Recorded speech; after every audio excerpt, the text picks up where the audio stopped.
ગુજરાત 18 લાઈવમાં આપનું સ્વાગત છે। ભક્તિના મહારાણી મો યમુનાજીના પ્રાગટ્ય મહોત્સવની સુખધામ હવેલી ખાતે ભક્તિ સભર ઉજવણી, દર્શનાર્થે વૈષ્ણવોની ભારે ભીડ। ભક્તોને ભગવાન સાથે અને ભગવાનનો ભક્તો સાથે મેળાપ કરાવનાર તે મો શ્રી યમુનાજી છે।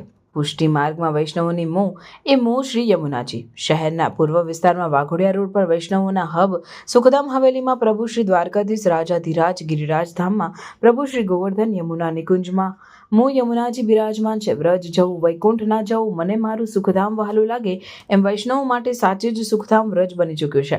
ત્યારે પ્રભુ શ્રી કૃષ્ણના ચતુર્થ પ્રિયા મો યમુનાજીના પ્રાગટ્ય મહોત્સવ નિમિત્તે વૈષ્ણવોના હૃદયસ્થ તૃતીય પીઠાધીશ્વર કાંકરોલી નરેશ પૂજ્ય શ્રી ડોક્ટર વાગીશ કુમારજી મહારાજ, લાલન શ્રીઓ પૂજ્ય વેદાંત કુમારજી મહોદય, પૂજ્ય શ્રી સિદ્ધાંત કુમારજી મહોદય આજ્ઞા એવં આશીર્વાદ દ્વારા શ્રીજીના અલૌકિક દર્શન, જેમાં ફૂલ મંડળી મનોરથ, જલ વિહાર, મહાઆરતી ઉપરાંત વંદનીય વહુજી મહારાજના સાનિધ્યમાં યમુનાષ્ટક યમુનાજીના 41 પદોને હવેલીઓમાં કીર્તન ગુણ પદ મંગલ વધાઈ, કીર્તનકારોને મહિલાઓ દ્વારા સંગીતના સથવારે રમઝટ ઉપરાંત શયનમાં મહાઆરતીનો અલૌકિક લાભો લઈને ગોકુલના ઠુકરાની ઘાટ અને મથુરાના વિશ્રામ ઘાટ, મથુરાના રાજાધિરાજ અને જતિપુરાના પ્રભુ ગોવર્ધનની સાક્ષાત અનુભૂતિ વૈષ્ણવમાં જોવા મળી। હવેલીઓમાં ઝાકમજોડ રોશની, ઝગમગાટ દીપાવલી પર્વ જેવો માહોલ એમ એક યાદગાર મો યમુનાજી પ્રાગટ્ય મહોત્સવની ભક્તિ સભર ઉજવણી જોવા મળી।